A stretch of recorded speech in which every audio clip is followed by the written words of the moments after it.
പിണറായി പറയുന്നു, പിണറായി ചെയ്യുന്നു, പിണറായി പോകുന്നു. ചോദിക്കാനും പറയാനും ആരുമില്ല. ഏതായാലും ഒരു ഗുണമുണ്ടാവും. ഇന്ത്യയിലെ കമ്മ്യൂണിസം തീർന്ന കൂടത്തിൽ ബംഗാളിൽ കമ്മ്യൂണിസ്റ്റ് പാർട്ടി ഇല്ലെന്നായതുപോലെ കേരളത്തിലാകെ 5-6 കമ്മ്യൂണിസ്റ്റുകാരുണ്ടെങ്കിൽ കൂടെ പുള്ളി കൊണ്ടുപോകണം. അങ്ങനെ കമ്മ്യൂണിസ്റ്റ് പാർട്ടി കേരളത്തിൽ കൂടെ തീർന്നു കിട്ടി. എനിക്കൊരു അഭിപ്രായം, അയാളോട് ഉപദേശത്തിന് വേണ്ടി കൊടുക്കാണ്ട് പിണറായി ചെയ്യാൻ ഒരു നല്ല കാര്യം. 5,50,000 5 ലക്ഷം കോടി രൂപ കടത്ത് നിൽക്കുന്ന ഈ കേരളത്തോടും അയാൾ ഇത്ര നാൾ അയാളെ ചുവന്നുകൊടുന്ന കേരളമല്ലേ.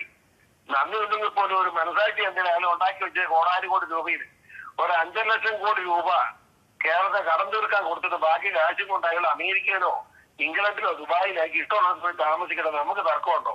അയാളുടെ മകളും ഉണ്ട്. കാശ് എന്തുമാത്രം ഉണ്ടെന്ന് ആ കൊച്ചിനും അറിയത്തില്ല. ബാക്കി കട്ടമൊക്കെ കൊണ്ടുപോട്ടെന്ന് ഈ 5 ലക്ഷം കടം നിന്ന് കേൾ പൊക്കോട്ടെന്ന് എന്റെ അഭിപ്രായം. അല്ലെങ്കിൽ ഇതെല്ലാം ജയിലിൽ കിടക്കുന്ന കാണേണ്ടി വരും നമ്മള്. അത് കാണാൻ ഞങ്ങൾക്ക് ആർക്കും ആഗ്രഹം. പക്ഷെ നിവൃത്തിയിൽ എന്ത് ചെയ്യും? ഏതായാലും വരാൻ പോകുന്ന അതാണ്. 26 കൂടി ഉണ്ടാവുന്നതാണ് എന്റെ